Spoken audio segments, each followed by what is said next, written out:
the Agile Manifesto. If there are any viewers that haven't read the Agile Manifesto, go and read it.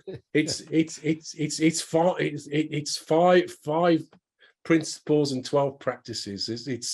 It's not a long read, but you will understand better what it is that we're talking about. I'm going to do a little bit of shameless self-promotion here, but I find that people sometimes have a hard time understanding the ramifications of the manifesto because it's so terse.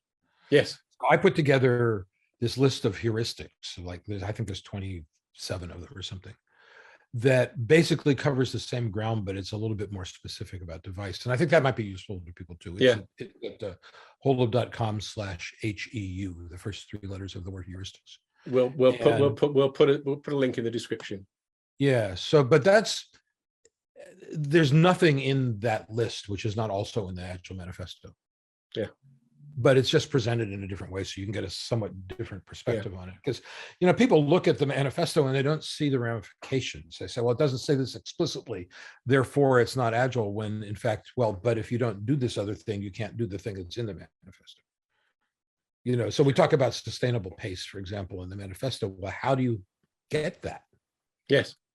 Right. So to get a sustainable pace, well, you've got to have management that supports it. You've got to have, teams set up to be self-organizing, which of course it also talks about. But how do you get self-organizing teams So that's the thing. That's the thing that I guess I was kind of asking earlier on when I was saying about, how do people like you and I help others to get the benefits that we think are available? So absolutely what you described, we can work and we can solve a problem with somebody, and but my wife is not a technologist. She worked in housing in the UK, but she's a very agile thinker, and she acted as a consultant advising companies on how to do some of this stuff for a while. And she had a great idea, which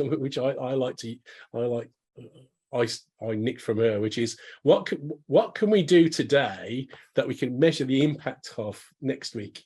What's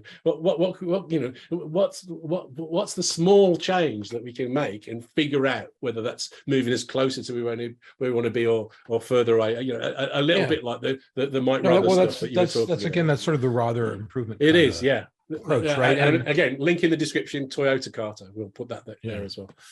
Yeah, but I wouldn't say measure, though. I would say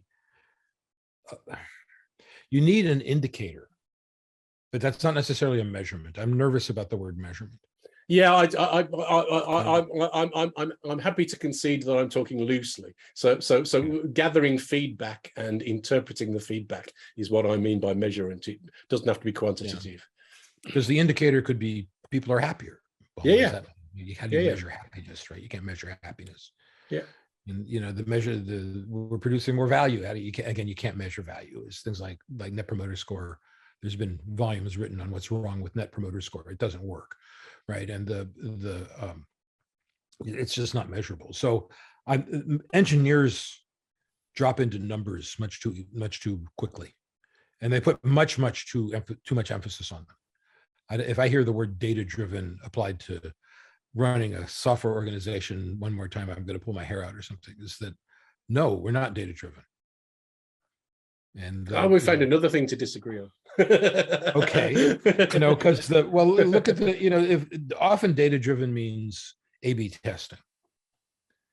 But you look at companies that do A/B testing, and the difference between A and B is in the noise level, but they still pretend that it's not.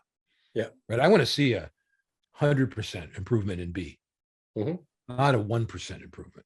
Yeah. Right. And but people who do the 1% improvement still trot out that we're data-driven thing. Maybe we're back to I'm working for a lot of dysfunctional companies, but I have seen that too often. And the real issue is, are you making your customers' lives better? And can you determine that with data? And I think no, is you can determine things like how easy is it to use the software. And there's a loose correlation between that and making people's lives better, right? Your life is always better if you don't have to work harder to get the same thing accomplished. But it doesn't tell us whether we're doing the right thing. And I would rather have all of the focus be on doing the right thing, getting value. How do you know what the right thing is? By talking to people. How do you know that they're not crazy? How do you know that they're the right people? By talking to you. Don't need to know. It's of course, there's an entire profession of product management rather, that is concerned with answering that question. Mm-hmm. But ultimately, what a product manager does is talk to people. And the dysfunction comes into that when a product manager says, well, only I can speak for the customers as a group. Mm-hmm. You can go, you lowly engineer, you can go talk to people, but that's just one person's opinion. I understand the group as a whole, and that's nonsense. And I'm trying really hard to not say bullshit, but it's nonsense. But the issue here is that there's nothing wrong with starting by talking to one person and doing what they need. That's a great start. Mm-hmm. And then you take that and you go off to 5 people and say, take a look at this and tell me what's wrong and what's right. And they'll give you some feedback and you tweak it a little bit more until all 5 of them are happy, or at least as happy as they can be. And then you take it out to 50 people and you say, take a look at this, tell me what's wrong, what's right. And, once you get about 50, that's probably all you need. Ivor Jacobson famously, or not, it wasn't Jacobson, Nielsen, Jakob Nielsen famously said that all you need is 3, mm-hmm. right, in the way of feedback, right? And that might be too low, but certainly 50 is the most you'll ever need in order to get a good feeling for the market as a whole, if you choose your 50 carefully. But the point is that there's nothing wrong with starting with 1. So sure, absolutely. I just quibble over what you've described to me is collecting data, but it's but that's not really that is collecting data in a fashion, right? Yeah, because the feedback that you're getting is a kind of data, but it's not numbers. It's not numbers. It's not metrics. Sure, but it's the problem. Sure, so fastly, but the problem that I have a lot is that people demand numbers. They reject that whole approach because they said there's nothing numeric there.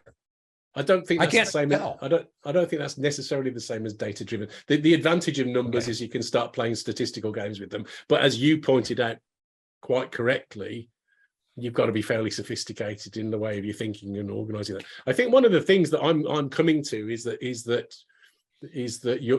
you're I think, like me, you think that software development is hard and you need smart people to do it, and you need to let the smart people do it. What a concept. What a concept. This clip was taken from my podcast, The Engineering Room with Dave Farley, a monthly podcast with some of the brightest minds in software engineering. You can find full episodes on all your favourite podcast platforms, including Spotify, Apple Podcasts and Amazon Music. Your support helps us to bring you these regular episodes, so please leave your positive review on your preferred podcast platform to help us to continue to grow and bring you great guests and their insights. Thank you very much for listening.